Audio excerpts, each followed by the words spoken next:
Good morning.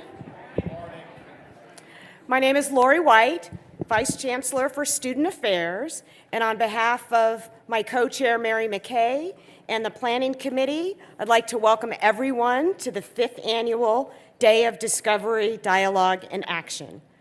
This program is an opportunity for us to gather as a community to discuss and reflect on how we see, understand, experience, and act upon issues impacting diversity and inclusion on our campus and in the community. For this year's program, we selected the theme, Dialogues Across Difference. Our hope is that our program stimulates conversation about the ways in which our collectively diverse backgrounds, identities, and perspectives create challenges and opportunities for dialogue, discovery, and action. Identities, we all have them, some seen, others not, some known, others assumed. Some identities facilitate connections to similar others, and some identities distance us from making connections to those whose identities we assume or believe are different from our own. African American, woman, cisgender, wife, second-generation college student, ecumenical religiously, daughter of the father of Black psychology and of a Jewish stepmother, mostly a liberal, sometimes libertarian, have a Republican mentor with whom I share much in common, a Californian with Midwestern and Texas family roots. Those are some of my identities, and I've appreciated learning more about some of your identities through the I Am Project. Throughout the day, I hope that each of you will take the time to take in the I Am posters right outside of the registration table and make your own I Am poster if you've not done that yet, and learn more about your colleagues and about our students. Like many of you, I have also been frustrated, angered, saddened, and have felt some kind of way by labels put upon me by others who have tried to define or ascribe meaning to my various identities or what they assume to be my beliefs, even though they don't really know me.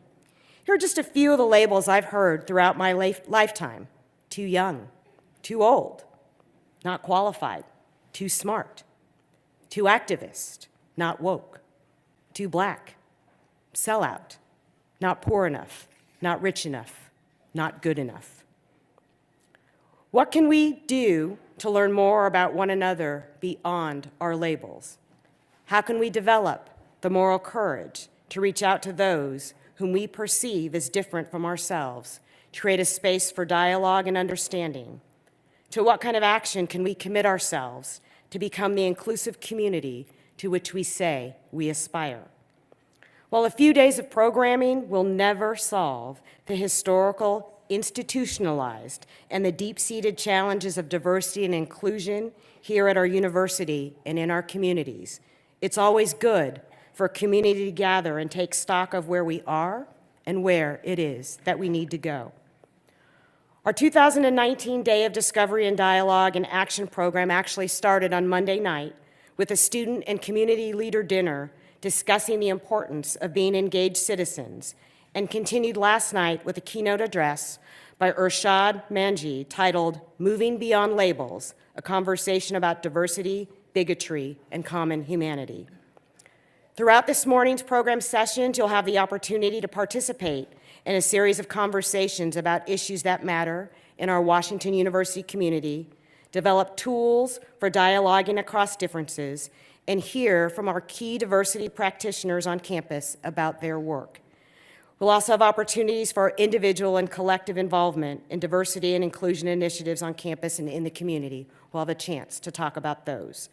During the lunch hour, there'll be a community resources fair and an opportunity to visit with community partners about the ways in which you can take action to make a difference and become more involved in the St. Louis community. And for those of you who are able to continue your participation in the program this afternoon, we have several engagement sessions on various topics, as well as a visit to the St. Louis Old Courthouse and Art Museum to learn more about St. Louis history. As we get started with today's program, we want to know how you're feeling. And since we don't have time to go around the room and ask everyone individually, we're going to do the next best thing, which is to take a poll by text message. So here's how it works. With your mobile device, send a text message with the word WashU to this number. It's also on the screen behind me, 37607. Again, that's WashU to 37607. You'll receive a welcome message, and then you can text your one-word response to the question that I'm about to pose to that same number. And when you're ready to leave the poll, just text the word leave to the same number. Okay, if you're ready, the question is, in one word, what are your hopes for today? Your responses, our collective responses, will create a word cloud that we can watch form together.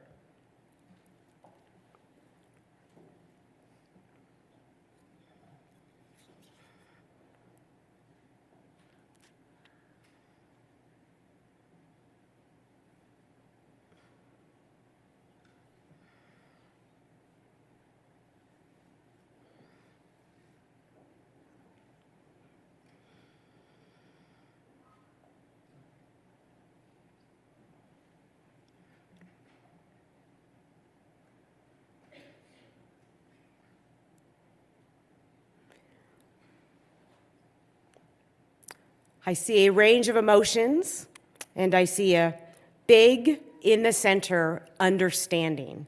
So please keep all of the words that you're seeing in mind as you engage in the program today. Now it gives me great pleasure to bring to the podium our Chancellor-elect, Andrew Martin. In assuming the role of Chancellor at WashU, Chancellor-elect Martin is coming back home, having earned his doctorate in political science at WashU, and also having served as a member of our faculty for many years.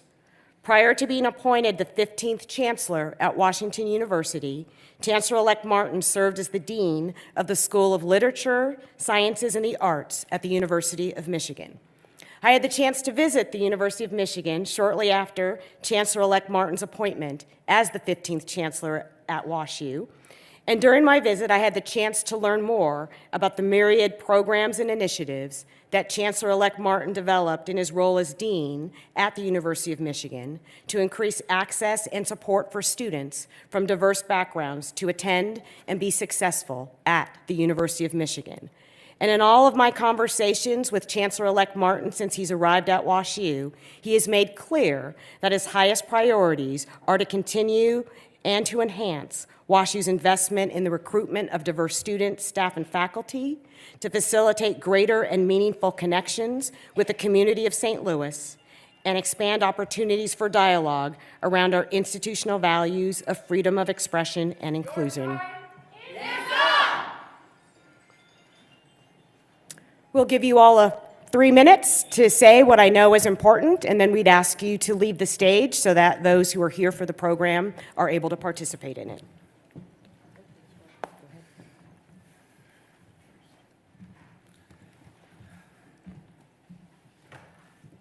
The day of discovery, dialogue, and action is illegitimate.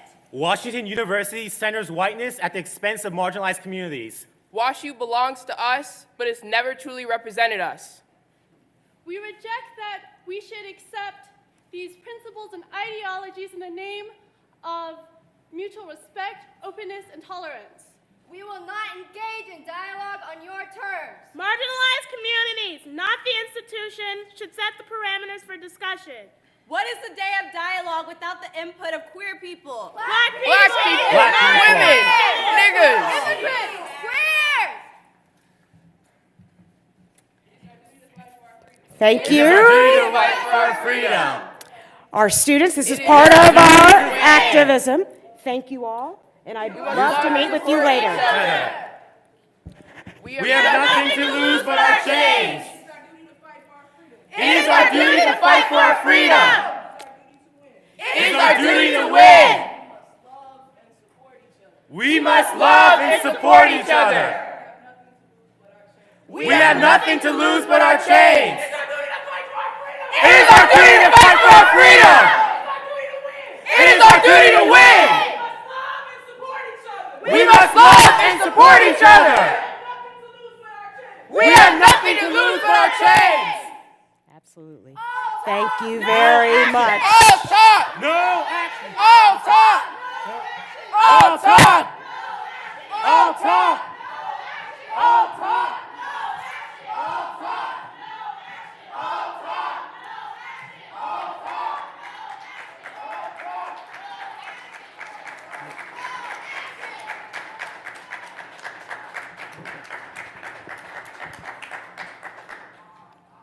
This is part of our university community, and I'd like to thank our students for bringing a message to us. And I'd now like to invite Chancellor Martin to deliver his remarks.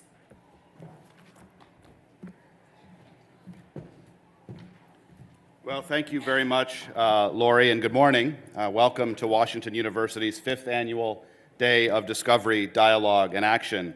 I am grateful for all of those of you here in the room and others who spent countless hours organizing these days of activity. And to our speakers and panelists, thank you for joining us and thank you for sharing your wisdom with us. We had a wonderful start to the program last evening, and for those of you who were able to be with us, I hope that you were able to take away some valuable messages from our speaker and the dialogue that followed. To start my remarks off, I'd like to share a story some of you might have already heard, but one I think that it's important for us to remember in days like today. This story is about a man named Alexander Archer, who was born into slavery in Virginia. Alexander lost his father at a young age, and when he was just an adolescent boy, his owner moved to Missouri and brought Alexander with him. Tragically, that decision marks the last time that Alexander would ever see his mother again. Years later, and in the midst of the violent Civil War, Alexander, still a slave, was accused of sharing information with Union troops. Out of fear, he fled to St. Louis and was chased by slave catchers who threatened his life. Thankfully, Alexander found refuge at the residence of a man who was vehemently opposed to slavery. That man gave Alexander a home, a job, food, and most importantly, friendship. It would be 2 more years before the war would end and slavery abolished, and in that time, the two men became extremely close. They also protected each other, one from slavery, the other from harboring a slave. The other man's name in this story is William Greenleaf Eliot, founder and 3rd Chancellor of Washington University. As we gather today, I think it's important for us to remember 3 things about this story. 1, that Alexander Archer is the true hero of this story, a person who sacrificed his life for the long road of freedom. This sentiment is perhaps best described when Eliot quotes Alexander as saying, "Go for your freedom, even if you die for it." The second thing to remember is that there is not one hero in this story, rather there are 2. While Alexander Archer was a hero who sacrificed his very life for the sake of freedom and progress, William Greenleaf Eliot, WashU's founder, was also a hero because he used his privilege to become a catalyst for change. He was a man who continuously fought for the rights of our African American colleagues and friends, a man who, in fact, regularly purchased slaves for the overt purpose of setting them free, and a man who would also later advocate for the rights of women and other marginalized members of society during the 19th century. The third thing to remember about this story is that even after abolition, William, Alexander, and their families were described as loyal friends up to the point of Alexander's death around 1880.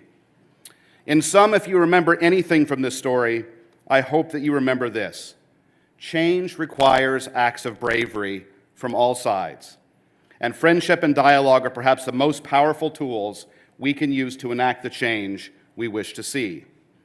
Alexander and William now serve as important symbols as we look to the future as a university, community, country, and world.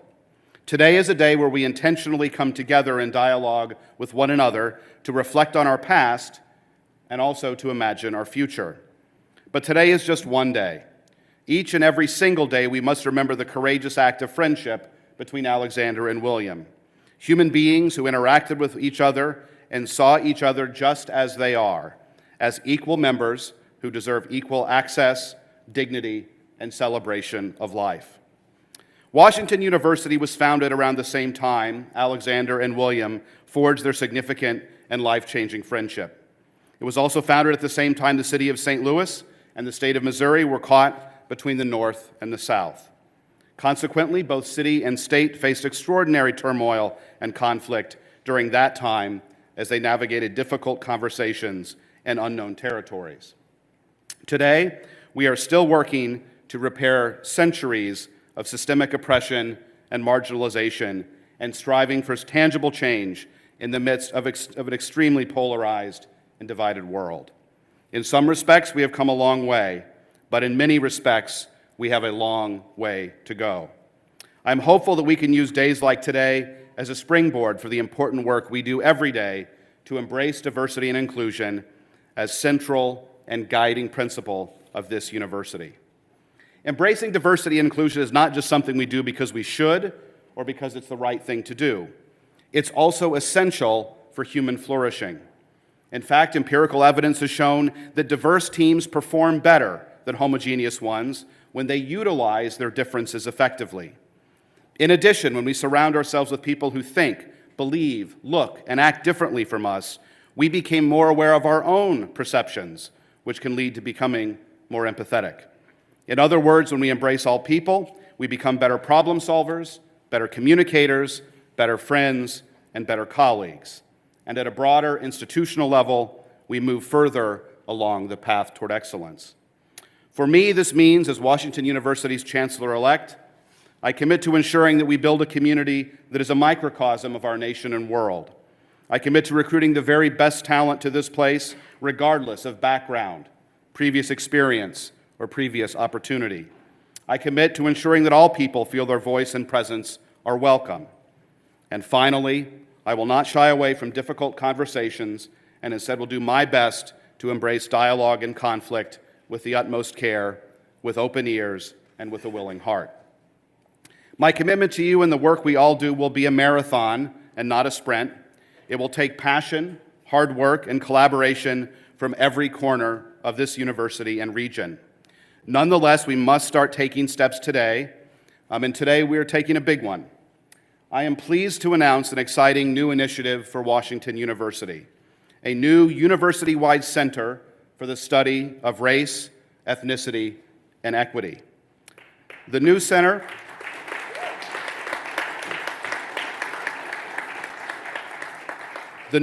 which will formally launch in the fall, is an outgrowth of extensive planning and evaluation conducted by a 23-member task force that was formed as part of the work of the Commission on Diversity and Inclusion. The commission was a major 2-year undertaking to implement the Steering Committee for Diversity and Inclusion's 12-point university-wide plan for enhancing diversity. The task force articulated a strong and compelling framing for a center that better leverages the university's strengths in such research areas as social, economic, and health disparities. It is clear to me that a more cohesive and concentrated focus in the area of race, ethnicity, and equity will benefit not only our students and faculty, but also our local and national community. Thus, the Inter- and Transdisciplinary Center will bring synergy to research already underway in these areas throughout the university on both the Danforth and medical campuses, and will be a driving force for further scholarship and collaboration.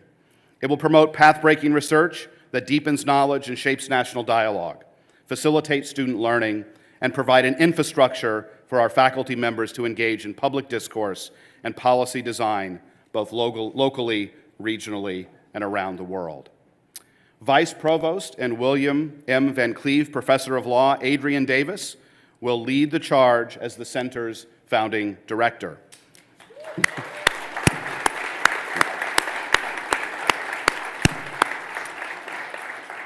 As you all know, Vice Provost Davis has been a long-standing member both of our Washington University and St. Louis community. She is a leading interdisciplinary scholar in the areas of law, gender, and race, and has led the university's Commission on Diversity and Inclusion. She has devoted her career and scholarship to creating paradigms for thinking about race, gender, and sexuality. She has strengthened Washington University's efforts to recruit and retain an increasingly diverse faculty, staff, and student body, and has enhanced our community and region through sponsored lectures, programs, and courses that aim to uplift conversation around these issues. Vice Provost Davis is an excellent choice to serve as the center's founding director. She brings the scholarly expertise, strong leadership skills, and she's interwoven into our community here on campus and beyond. And I couldn't think of a better person to step into this role. There is still a lot of information to share and a lot of work and collaboration to do to prepare for the center's launch in the fall. We will be sharing more in the weeks and months to come, and I'm sure many of you in this room will be called upon to play a significant role in engendering and sustaining this exciting effort. The Center for the Study of Race, Ethnicity, and Equity only serves to reaffirm our role and the work that many of you are already doing. So thank you in advance for joining alongside us as we pave this path together. This center truly signifies the culmination of the work of this community and the passion of this community to improve lives in service of the greater good. Our great responsibility as educators, researchers, and practitioners of patient care. For as my colleague and former Chancellor Bill Danforth said, the institution is driven by the same convictions that drove our predecessors, that humankind can learn and profit from the analysis of experience, that knowledge and wisdom can be passed from generation to generation, that improving our understanding brings us closer to truth, and that we need not repeat over and over again the mistakes of the past. Chancellor Wrighton echoed these sentiments when he said, and I quote, "We are still standing on the border of integration and equality, and it is up to us to move the struggle forward." From Chancellor Wrighton to Danforth, Elliott, Hoyt, and chancellors in between, Washington University's commitment to dialogues across difference has remained a common thread that binds the university's institutional and historical fabric. Thankfully for me and for all of us, we have our past to guide us and enrich us. Washington University, our city of St. Louis, and the great state of Missouri have lived in this important space since our university's founding, and I can't think of a better place to be a facilitator of dialogue around diversity and inclusion than Washington University in St. Louis. Now I would like to invite student life editors, Shalon Lomax and Sam Seekings, to come forward as we begin our panel inspired around the student life issue titled WU in Focus. While we wait for them to make it up here, I want to preface this time by saying that if you haven't read this particular student life issue last fall, you can come up here, it's fine. I encourage you to do so. It encompasses a wide variety of thought-provoking stories from all corners of our campus. In this issue, the student life staffs challenged us to broaden our thinking around diversity and inclusion. They reminded us the importance of diversity in all forms, including thought, experience, and perspective. These are comprehensive and complex issues that many of us struggle with on a daily basis. In fact, just over the last week and a half or so, we have had difficult but important conversations that were spurred by the work of student life. That experience has underscored the importance of gatherings like this. Whether we have differences in politics, our norms and values, our traditions, or something else, every day we interact with people who are different from us. Sometimes these conversations are difficult as we formulate meaning and our sense of identity while taking time to acknowledge the same in others. And so Shalon and Sam are here today to help facilitate a difficult conversation in order to help us navigate these areas of life. Hopefully, through this and other exercises, we can gain insights and helpful tools as we engage in our own conversations and as we model for others what living and working in community ought to look like. Now I'm going to hand it over to them for a brief presentation, followed by a living room conversation facilitated by Dean Mary McKay of the Brown School. Thank you all for being here today.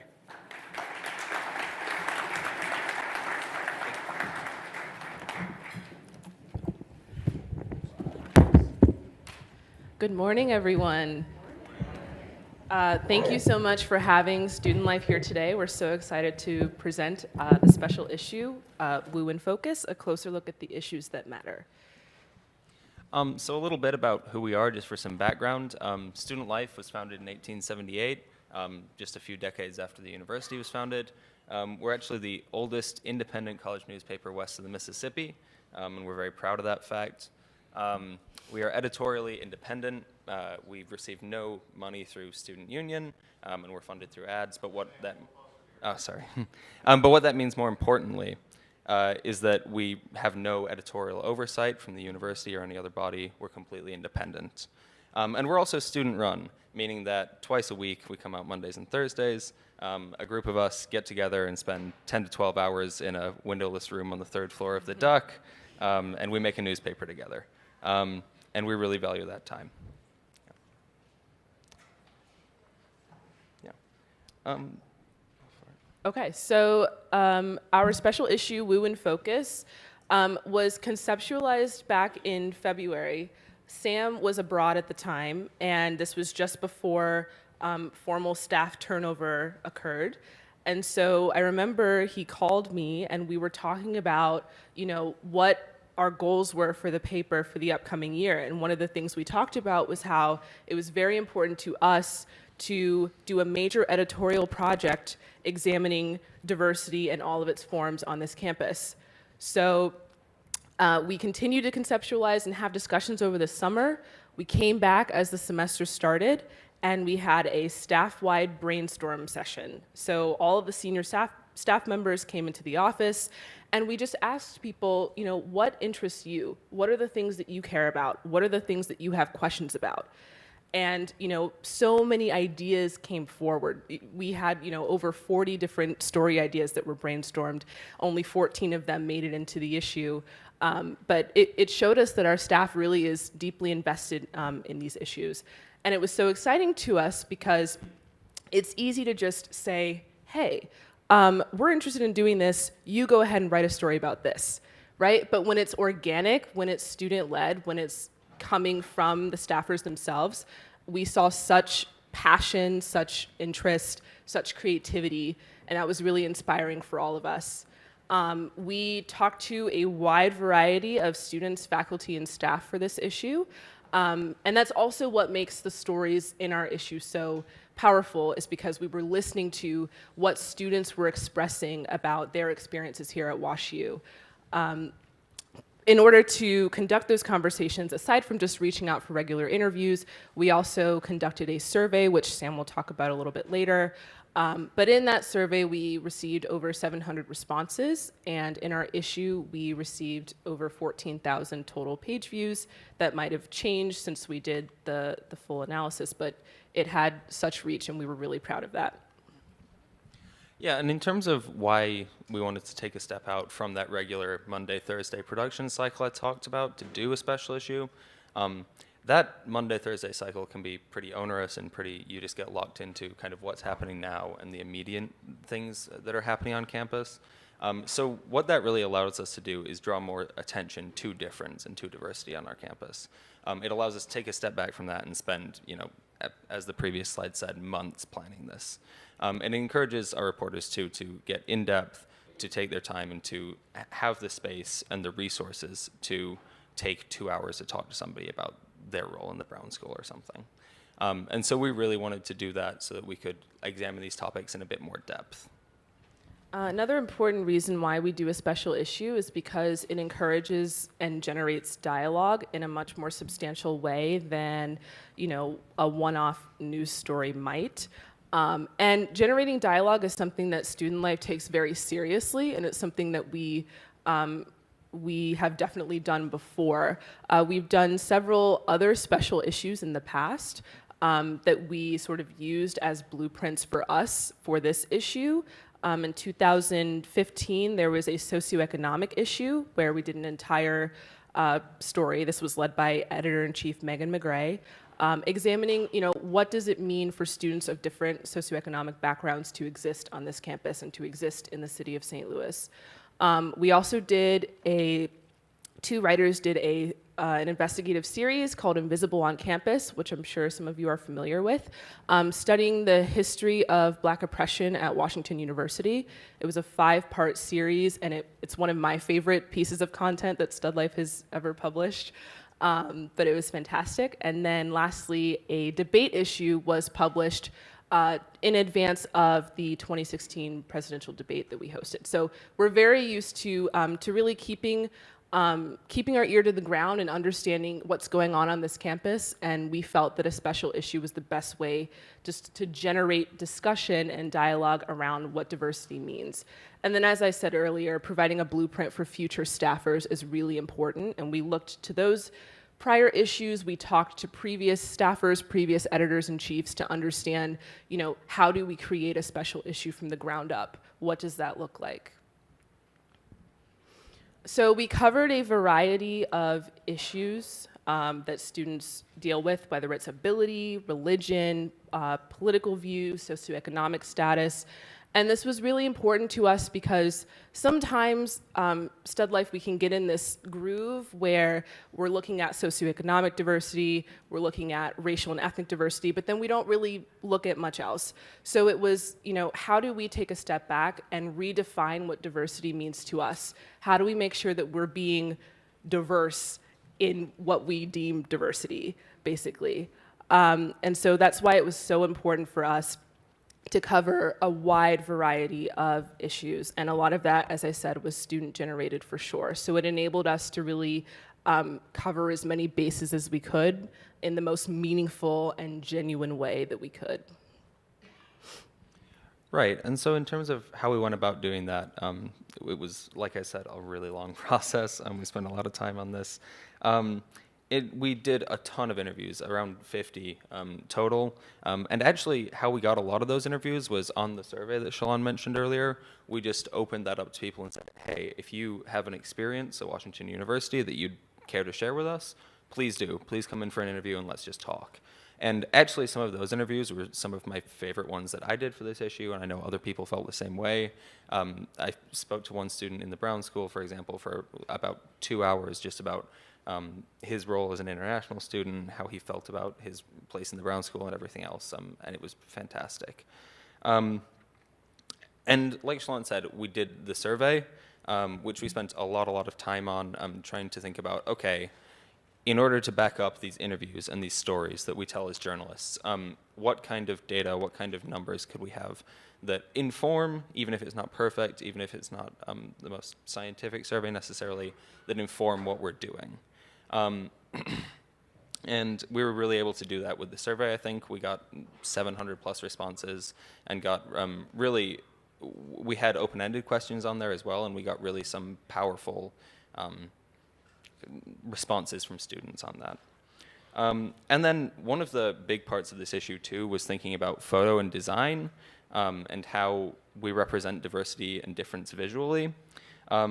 And we, really spent a lot of time thinking in depth about these things. So for example, in our issue, every byline has the author's photo attached to it.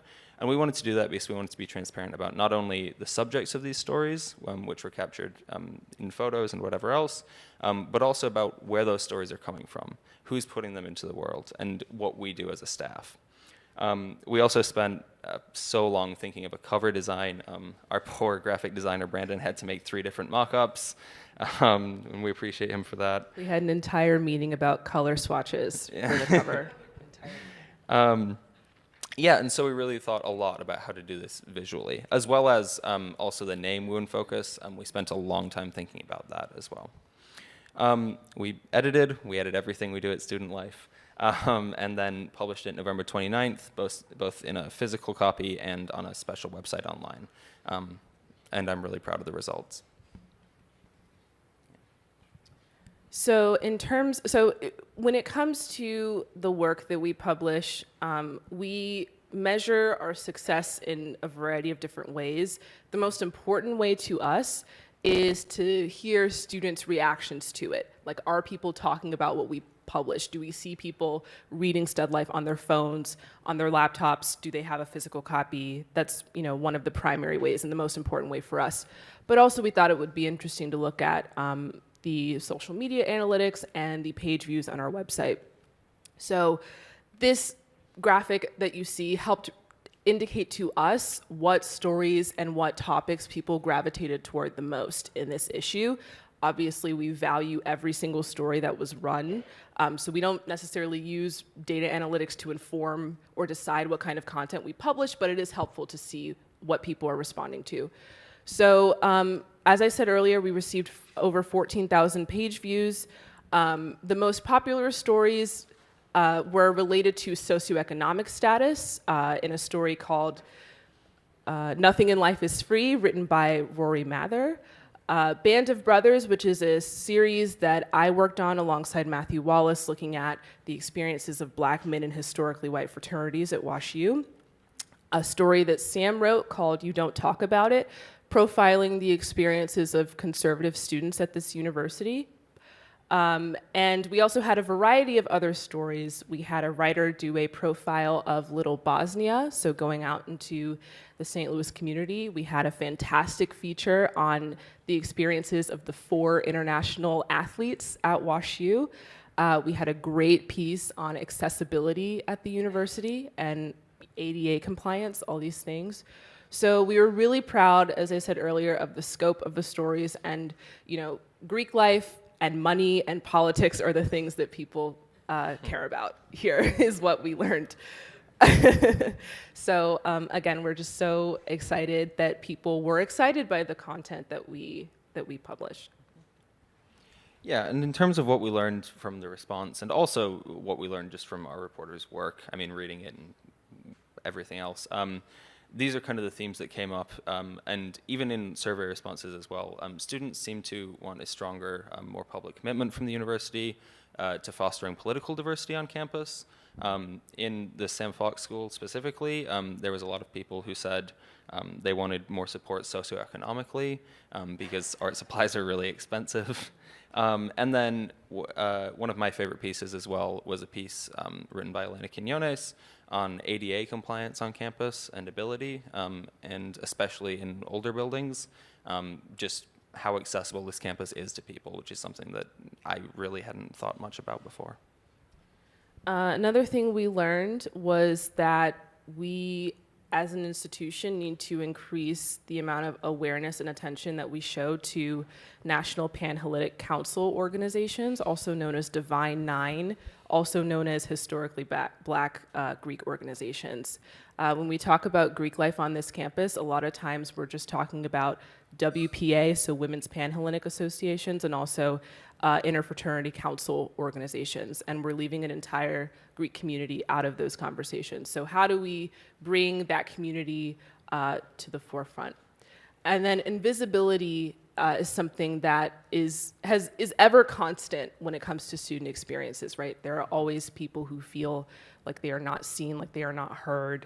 And so we noticed that, interestingly enough, within some affinity groups on campus, where students who weren't necessarily out to everyone or who were still questioning, didn't feel like they had a place within the LGBTQIA+ affinity groups on campus. And that was an interesting thing that we heard a lot in our interviews, was how do we make affinity organizations more inclusive to people who identify with the identities that are represented in those groups. Yeah, that's all we have, so thank you. Thank you very much.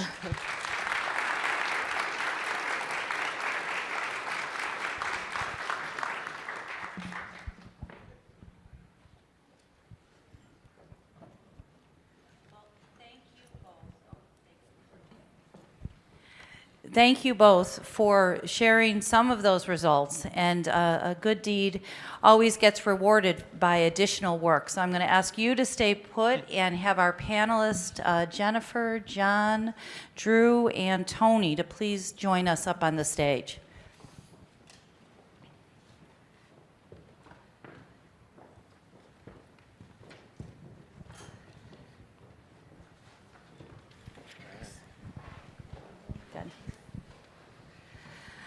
So good morning, everyone.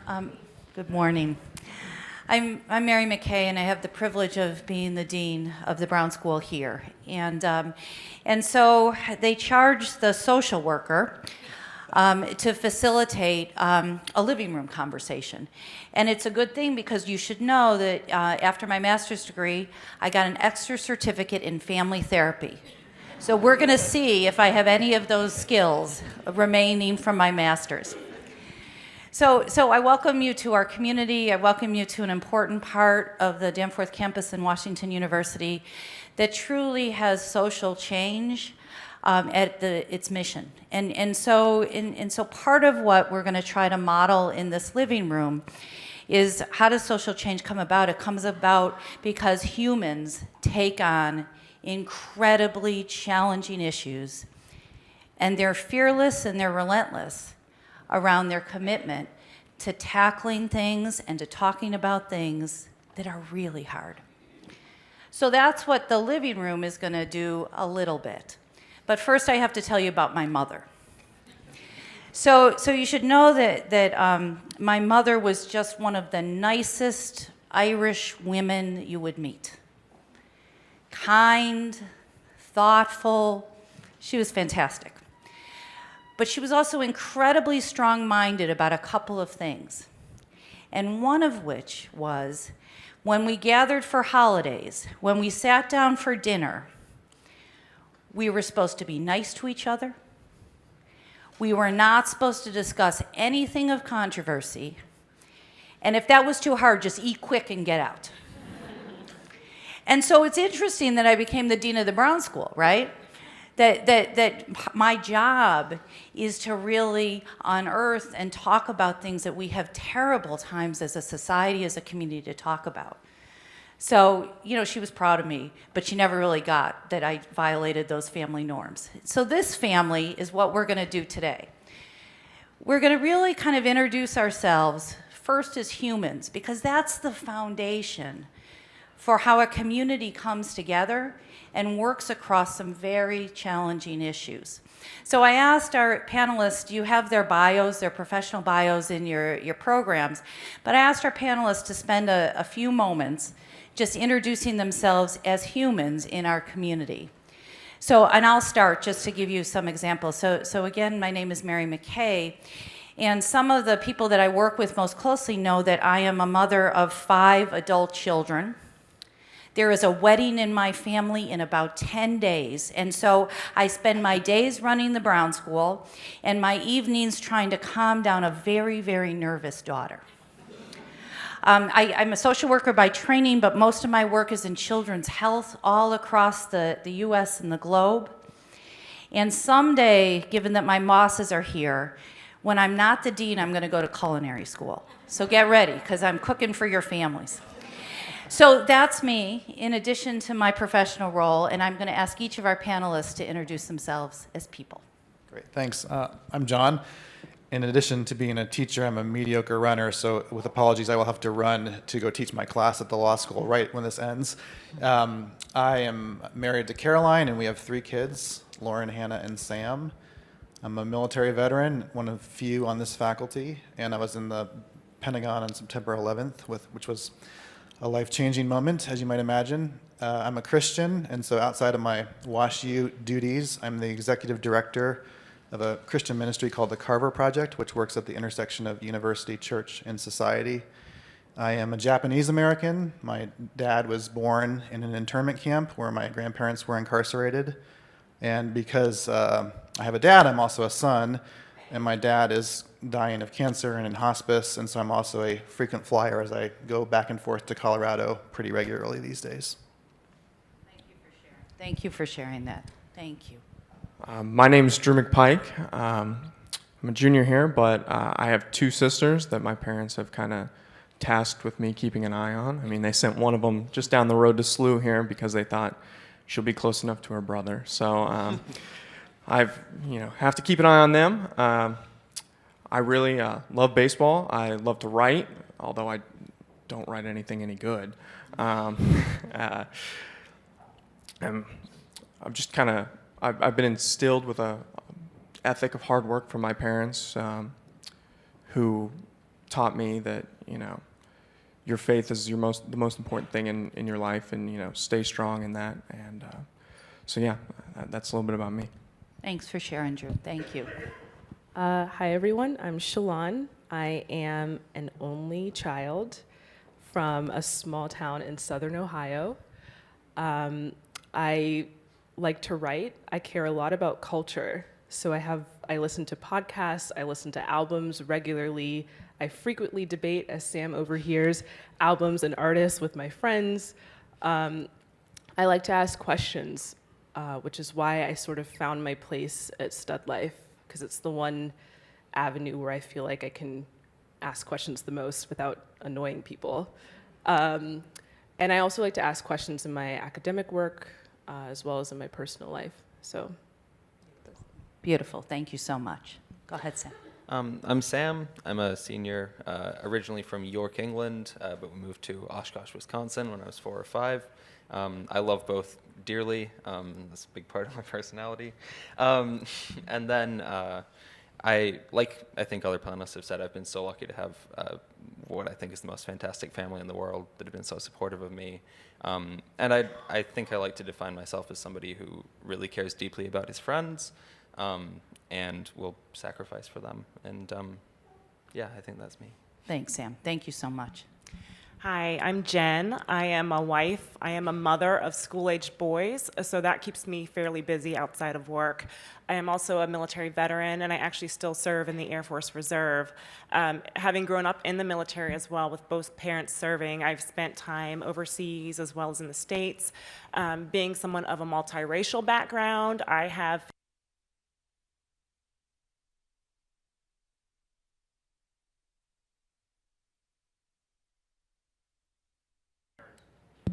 Can you hear me? Okay. All right. So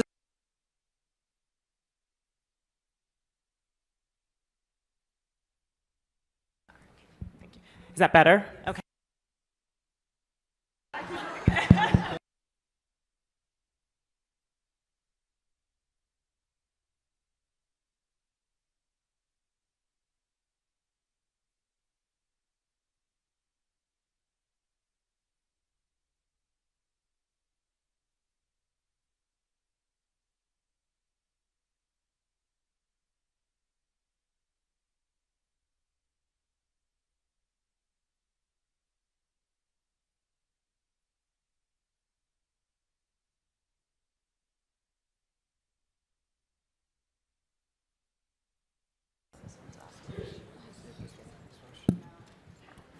Okay, how about now? Okay, perfect.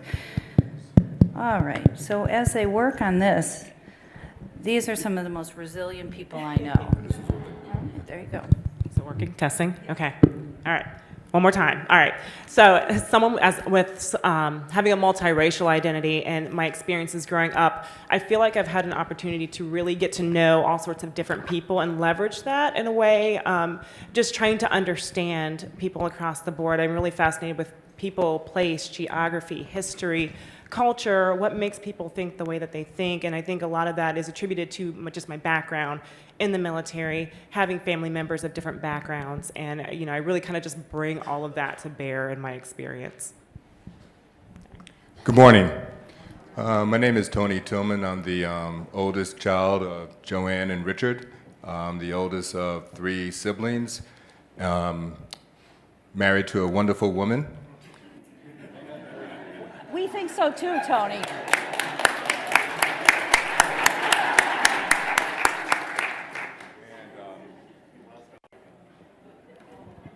Okay. This is weird. And so the other important thing about my background is that I am from a low-income, first-generation background. My parents did not complete high school because I was born when they were 16.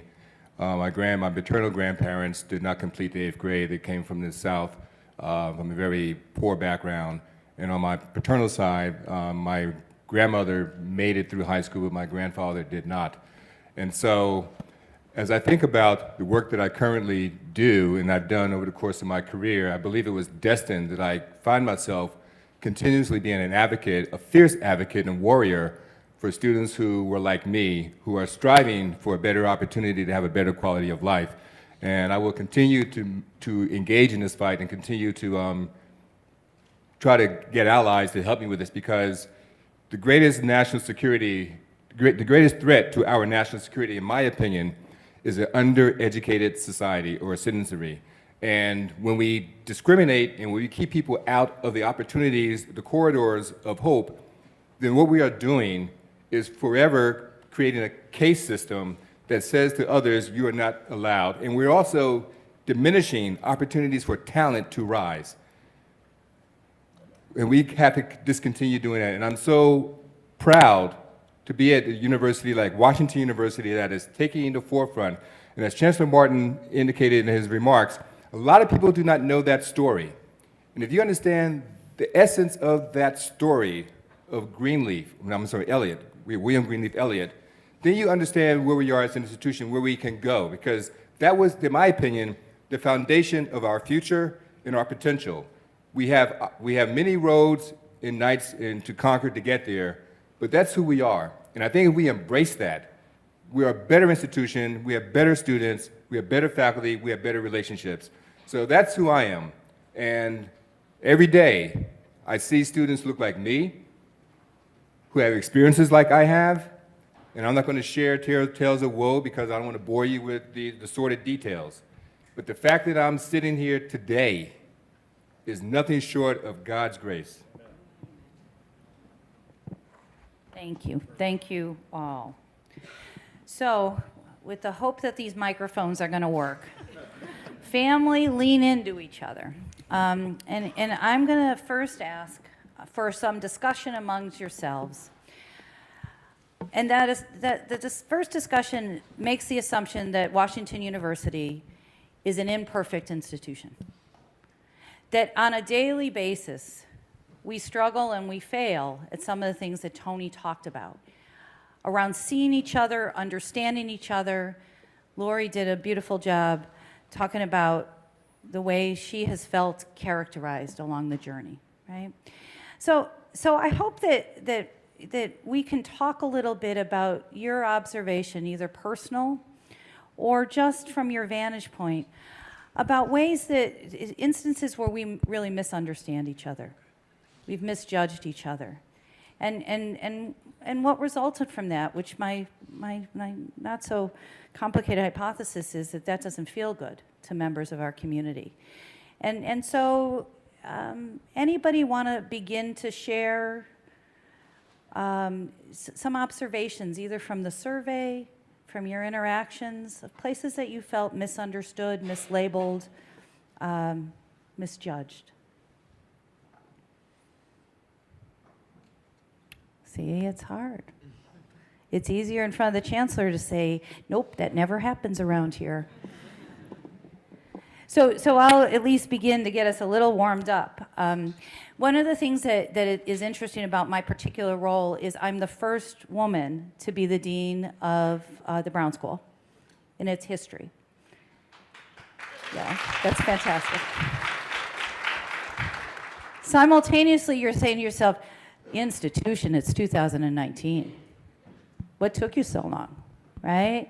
And so when I'm introduced, we often skip the fact that I'm the first woman because there's some complexity about all that. Same thing about, who was first gen on this panel? Oh, see, Tony and I. So I often never introduce myself as the first generation to go to college. Why? Because many of my peers have gone to, can I say fancy institutions like Washington University? Or there's one that begins with H called Harvard, or I think you went to University of Chicago, Hank, right? He went to Brown. Oh, I heard that's very fancy, yeah. So as a first-gen student, I didn't go to any of those places. I went to the University of Illinois at Chicago as a commuter. Thank you. The Archer bus went right there in Chicago. Those are things we hardly ever talk about, but I carry around. And I bet most of the panelists didn't know too much of that for me. Is there any other experience that you've ever had that you know, maybe you should be sharing that or talking about that, but nobody sees that or they misjudge you? Like I was sure Tony Tillman went to Harvard. Anybody? I don't know about necessarily me personally, anything that springs to mind, but thinking about the kind of work we do on the newspaper again, I think there's a lot of things we publish, and things we've published very recently, that people have a lot of anger towards or misunderstanding about. And a lot of times, actually, what we try to do when those things happen is just either in our function as editors, try to meet with people about that, or try to get two sides together. And a lot of the time, I do find that actually, if those face-to-face meetings happen, and if people can try to understand each other in situations like this and meetings like this, that actually goes a long way towards promoting that dialogue. So we're going to try to tease out lessons. And one of those lessons is that face-to-face human interaction really does help people understand things better. Do you think it's comparable to like social media? Is that a good way to kind of understand each other? Probably not all the time. I do think actually that there are ways to use social media constructively, and I think that it can be a tool for good, and the capacity to share the kind of information and understand the kind of information that we can now is something really wonderful. But those conversations can also sometimes go to places where, and I actually talked to Dean De La Peña about this for an interview, where it can be very difficult or very easy to yell at someone and remove their humanity when they're behind a screen and you're behind a screen. And so I think there are some issues and some things that we as a generation as well need to work out with that. Cool. Thanks for sharing that. Other people want to share some thoughts about this area? I think when I think about my experience on the paper, especially in my role this year, Stud Life has frequently, we've had issues sometimes with affinity groups, right, where they feel like they're not happy with the way they're being covered, or they don't feel that they're being represented properly. And so we've really dug in deep and done a lot of internal work during this term to think about how we can be more intentional about being a place that fosters diversity and inclusion on this campus. And it's just interesting because, you know, I'm used to, you know, looking at the administration and being like, okay, like, you know, here's where you can improve, or here's where, you know, students are having issues, right? But then when you're on the other side of that and you also have the student body, you know, expressing those same things to you, it's definitely humbling for sure. Because I don't think until this year I fully realized that students do think of student life as an institution on campus, just as they look at SU, just as they look at the university administration as well. So it's been, I think I have much more empathy and understanding for administrators now than I did as an underclassman. Because I understand when people are calling for change really quickly, they're like, okay, Stud Life, get it together, do this, do that. And we're over here like, this is the first year that we've really been intentional about these things and really asked ourselves questions, and you're expecting change in 2.5 seconds. And, you know, things don't happen really quickly. Like, organizational change takes time. So I think having those perspectives as being on leadership for Stud Life and also being an undergraduate, it's been really enlightening for me, for sure. Wow, thank you for sharing that. And I'm going to pull out some words that I hear, because Sam said, you know, really being together face to face really matters. You pulled out words, you know, humbleness, empathy, perspective taking. And so I'm so happy that you shared that. And it's hard learning. Thanks for understanding me. I appreciate that. Mayor, if I may, I might share, feed into this commentary. With your reference to Harvard, I could have gone to Harvard. Oh. I learned things. No. I mean, I was in high school. I was a basketball player, and they recruited me to come play basketball because I was first year. I didn't know anything about the process. Right. Harvard, like many Ivies, do not provide scholarships, and so in the world that I grew up in and played basketball in, you were not a valid basketball player unless you were going to college on a scholarship.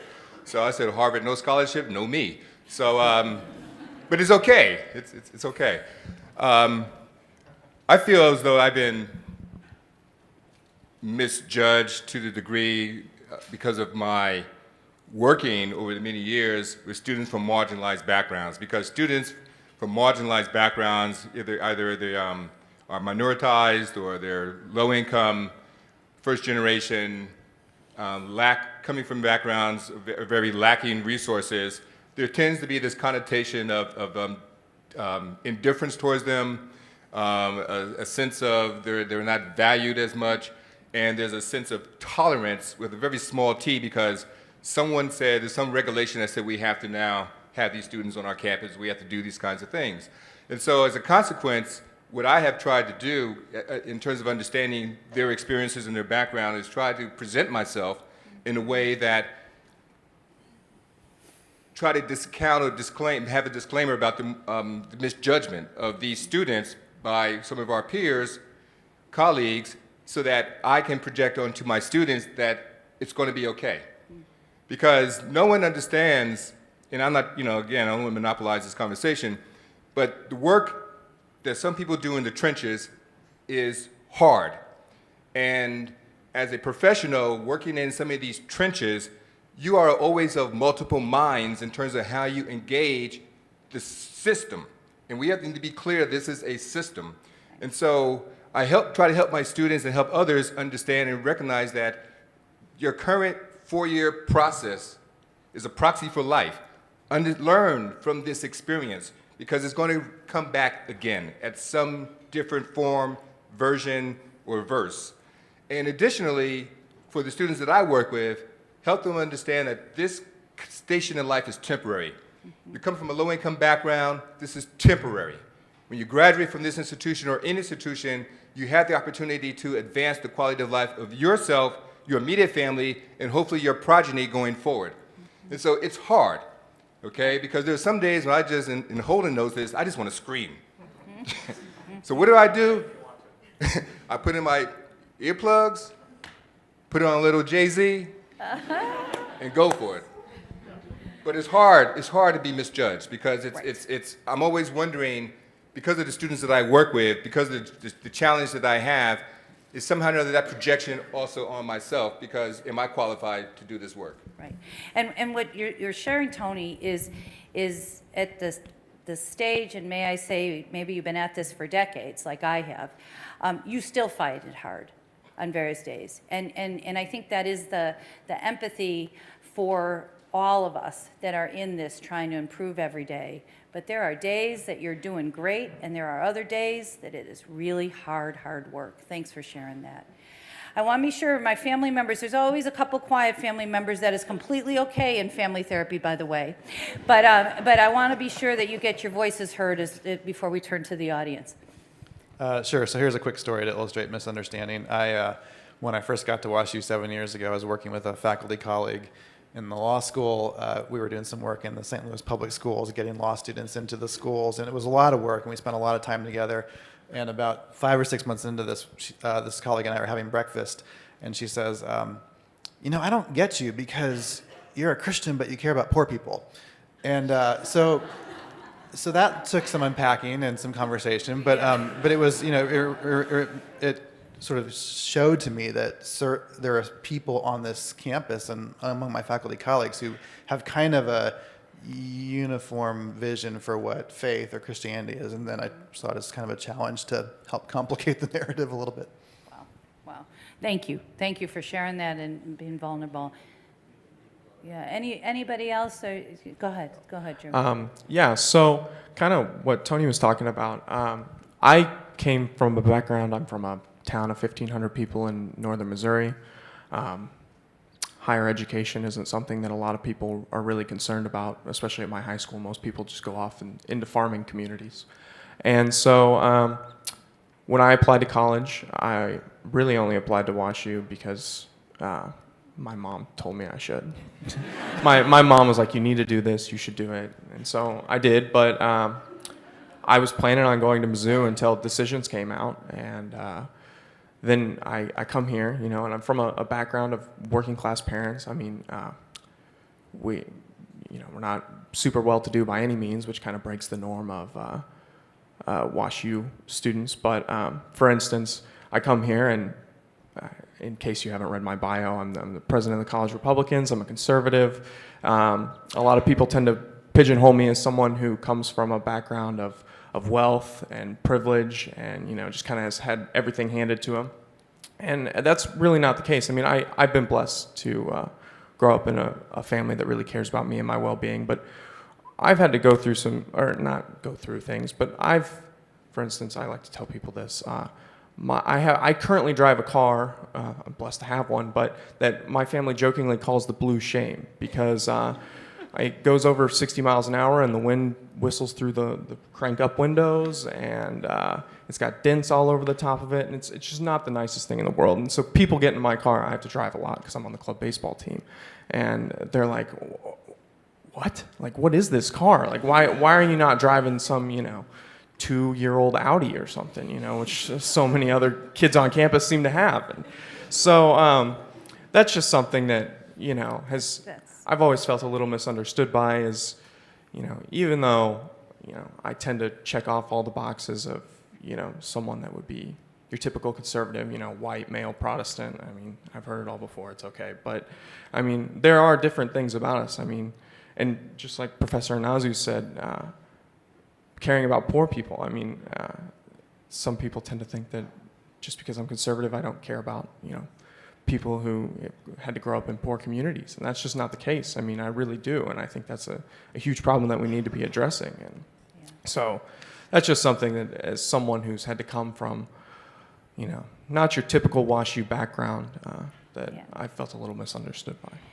And Drew, that's incredibly important. Having always wanted a 2-year-old Audi, but sharing and being vulnerable and talking about all sides of yourself, I think is just so critical to really trying to understand each other and who's in this community. And so I appreciate you sharing that as well. So Jen, I'm going to give you one last speak. So I feel honestly that I've been misunderstood for probably most of my life. And I think, again, it goes back to having these multiple identities. And I found that humans have this need to categorize and kind of, put people in a box. And I've never quite fit in that box for a lot of different reasons. Growing up, my family was fantastic. I wouldn't change it for anything. My upbringing didn't have the most money, but I had family on both sides that really cared. And I never felt the racial tension until I was an adult, until I was out on my own, until I was away from the buffer and the protection of the military community that I think maybe insulated me a little bit and protected me up to that point. So just, really coming to grips with people that, either misidentify what my race and ethnicity is and make assumptions based on that, or that just kind of, the looks a lot of times, you're trying to figure out who I'm with, are they related? What's their connection? Why are they together? And I've kind of tucked that in because at a certain point you just get so used to it. You just kind of press on, especially being in the military, you just kind of focus and move on. But I think it points to the importance of being able to have these conversations and to be able to dialogue with people that are different than you because you can't put people in that box. So I found the best way to really kind of deal with that is to have the face-to-face, to not even engage. I know we talked about social media briefly. I try not to engage in those sorts of complicated discussions on social media because I find that they're entirely counterproductive. I'm much more comfortable just having a conversation and just really trying to understand where people are coming from and kind of giving them space to ask questions, to kind of guess, what my background is, and give grace along the way too. And I think sometimes that might rub people the wrong way because maybe it comes across as being an apologist for certain groups. But I really think it just is the nature of me, who I am, my personality, my upbringing, and really trying to understand where people are coming from and just always kind of pushing back and challenging a little bit on what people's assumptions of any group may possibly be. Thanks for sharing that, and you're an example of both who you are as a person, but I like to think that the Brown School taught you a little bit of that too, in terms of listening. Here's what this family in our living room is actually, I think, demonstrated. In their comments, they've pulled out solutions of ways to advance our community, from empathy to in-person conversations, to understanding each other in different ways, to be willing to take people out of boxes and lower those walls. But the other thing that you've exemplified, I think, is courage. Imagine the vulnerability. I don't know that the new chancellor knows that I'm from University of Illinois at Chicago. maybe did, maybe read my bio. And the vulnerability, to be vulnerable, to take risks, to speak as yourself, to really try to understand, those are some of the things that I think, do help a community change. They're foundational. And we often don't pull those out because we're very stuck in our institutional roles.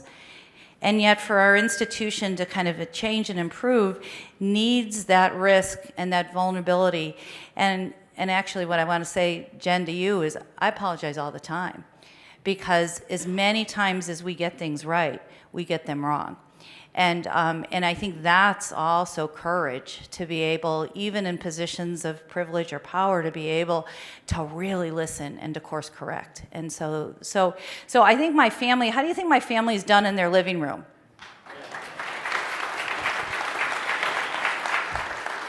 So now my job is to have you, for a few minutes, ask questions of my family members or make comments about what this has kind of raised for you.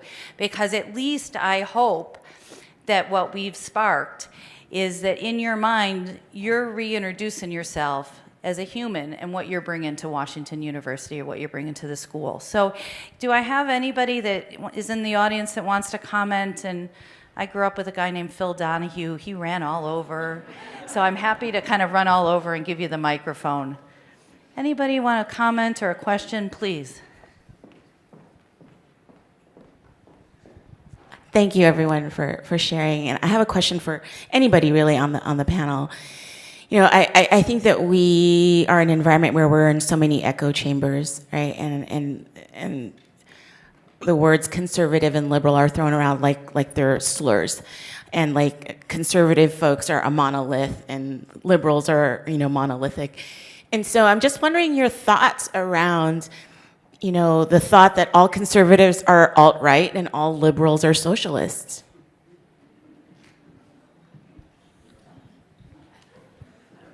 Well, there you go. Well, let me just take an opportunity to respond to that. And it may not be the most erudite response, but I'll do my best. I try to stay away from labeling conservative or liberal because as an individual, there are some days when I have conservative thoughts about, and this is a challenge in my household because I have different ways of how I want to spend money versus how my wife wants me to spend my money. So there's that conservative moment, right? But from an ideological point of view, I think that we get lost in the sense of what does it mean to be a person living in this country?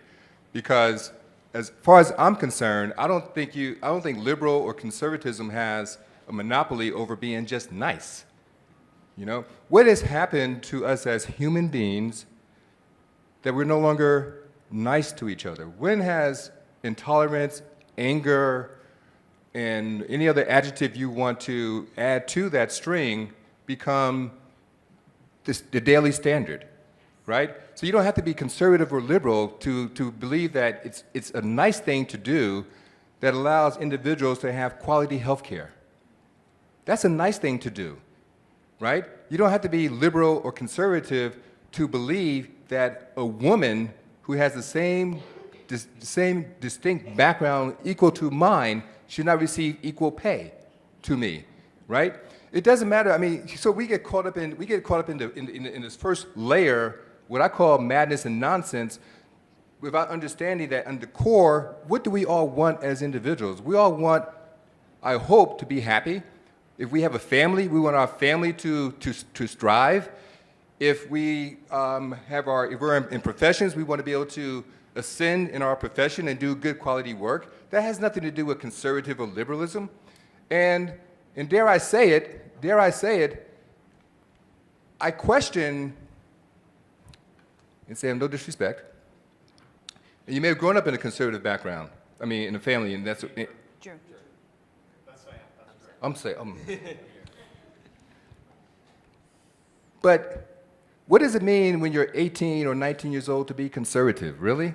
What does it mean to be liberal when you're 18 or 19 years old? Because I think at some point these are just descriptions or descriptors that are affixed to us because we haven't had the opportunity at a younger age to branch out and experience other different types of people and ideologies, right?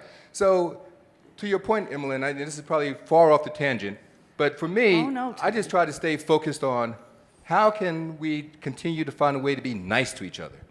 Right. Because all this turmoil and tumult, thank you, is just keeping us apart. It's causing a lot of stress and it's unproductive.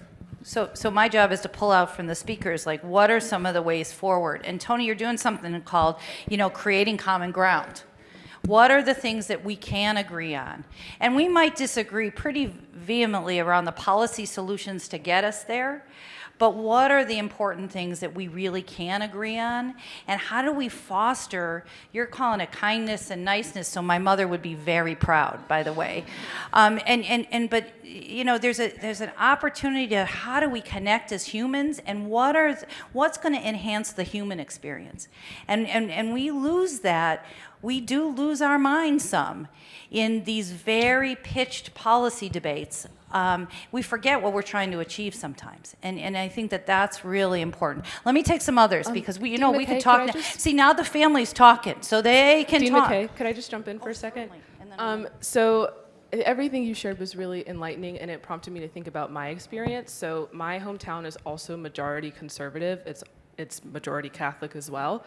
And so there are definitely moments, whether it's hearing something in the news or thinking about political debates, where I just feel like upset and angry and uncomfortable.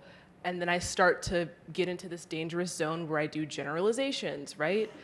But then I had a thought that prompted me to think about how, because of where I grew up, there are so many people who have conservative political views that were a part of my village. When I think about the mom at the house on the corner who would wait and look outside the window to make sure I got on the bus okay. If it was my neighbor who let me come in and play with her dog because I lost my key and I got locked out of my house. If it was moms and dads who carpooled me all across, the town and the state because of all the different activities I was in.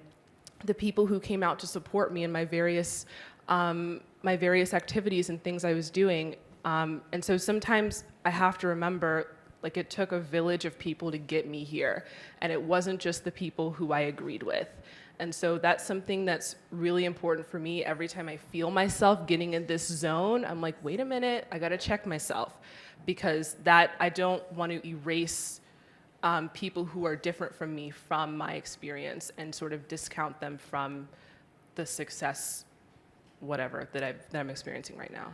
Thank you for offering that perspective. And I have to say, when you interviewed me for the paper, I offered her almost immediate admission into our 3-2 program at the Brown School. You're going places, young lady. And so thank you so much for sharing.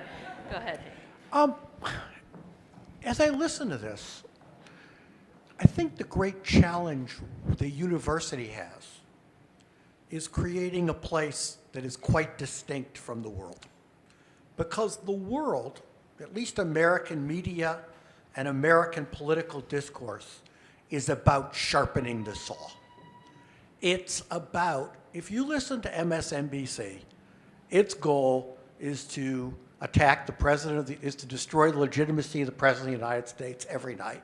And if you listen to Fox News, the president of the United States is right every night about every issue that's ever been created.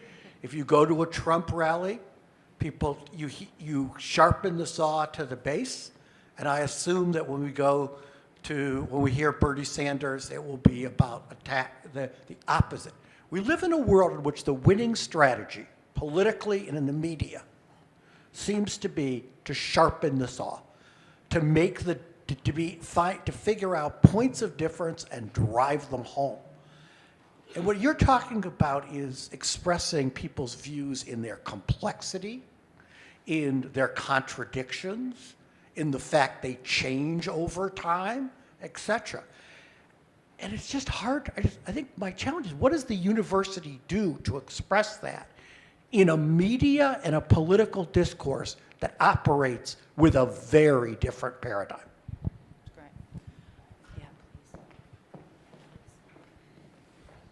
So a couple of thoughts here. One, I think if the premise is right and WashU wants to do that, then I think WashU needs to be clear about its purpose in doing that. And that means prioritizing this issue above some others. And that's going to take a lot of work to get there. It's going to mean, I think, more than a day of discovery, but a year of discovery, and money and time and resources and priorities and curriculum toward that. So that's point one.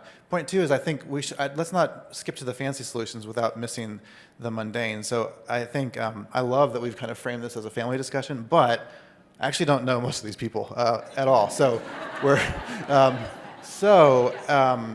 if we were trying to be a family, I think we'd probably start with a beer or a Sprite or whatever to sit down and talk about, like, where are you from and what do you do? And start with the common ground that's the easy stuff, and not what are your deepest differences and how do you navigate them, because that's the harder question. That's the harder question. Thank you. You're right. These folks did this, didn't know each other, but used incredible courage to take some risks. Drew, did you want to say something? Okay. All right. I'm going to take one last question, then we have a provost here that is going to come up, and I'm going to say some kind words about Holden Thorpe. So I know I'm supposed to run over. Hi, just a quick question. This is an institution and a system, and so we've been talking about identities and how to navigate it, but can you talk about the ease of which your identities, salient and non-salient, aid in the way that you navigate the institution, and thinking about the people who are not being, like, thinking about that invisibility, thinking about those identities and those folks who are in this room who aren't visibly represented on this stage. What is the ease in which you navigate the university as an overall system on a daily using your salient and non-salient identities? That's a very complex question to our panel. I guess I could jump in briefly. So when it comes to, I'm double majoring in history and anthropology, and I happened to come in at a time where the history department was making some very key hires. They hired a lot of faculty of color in assistant professorship positions. And so in the history department, I've had a really great time because I see and I have faculty that look like me or come from diverse backgrounds and are teaching and doing scholarship about diverse backgrounds.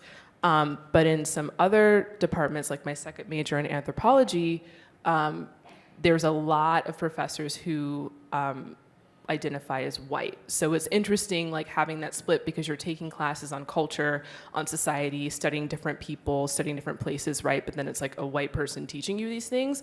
And so sometimes I find myself seeking out faculty of color or encouraging other students to, like, take classes with me to sort of make the experience more, like, well-rounded. And I think when it comes to extracurriculars, I think I personally have had a pretty great time at this institution, and the one difference or the one struggle has been understanding all of the resources that are available to me as a student, because I'm not first gen, I'm third gen, but it's still like no one in my family has ever gone to WashU before. No one in my family has, applied to fellowships before or, like, gone to graduate school before. So navigating those kinds of things was really interesting for me, because, like, you're not quite first gen, but you're not as well versed maybe in all of the experiences and opportunities that are afforded to you. So I know that I'm a part of very important communities that have supported me along my way here, and I've had a lot of mentors and people who've just helped me through that process. But it was definitely daunting when I first got here. Thank you for sharing. And as I wrap up and transition, I want to say just a couple of things.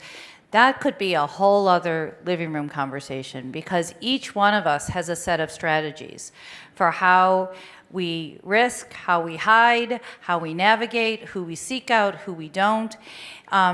All of that, if a community is going to move forward, has to kind of be unearthed and talked about, because some of it works in our favor to advance, And some of it just keeps us exactly where we are.